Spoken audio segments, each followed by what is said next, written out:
నీవు ఎవరితో ఇప్పుడు సహవాసం చేస్తున్నావు? దేవుని సేవని వదిలిపెట్టి భ్రష్టుడైపోయిన వాడితో సహవాసం చేస్తున్నావా? లంచగొండ్లతో సహవాసం చేస్తున్నావా? పేకాటగాడితో, తాగుబోతులతో సహవాసం చేస్తున్నావా? వాళ్ళు దేవునికి శత్రువులు.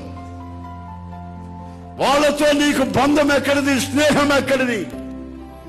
వెలుగుకి చీకటికి సంబంధం ఎక్కడిది?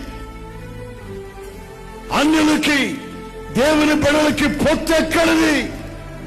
ఎవరితో నీ స్నేహం? అక్రమముగా చేసిన స్నేహం, అపవిత్రంగా సంపాదించిన సంపాదన, మనుషుల కొంపలు కూల్చి సంపాదించిన అక్రమ ఆస్తి నీ వ్యక్తిగత జీవితానికి కన్నీళ్లు తెప్పిస్తాయి. నీ మనసుకు నెమ్మది లేకుండా చేస్తాయి. నీవు చేసిన ప్రతి పని విఫలమయ్యేటట్లు చేస్తాయి. కనుక నువ్వు జాగ్రత్త.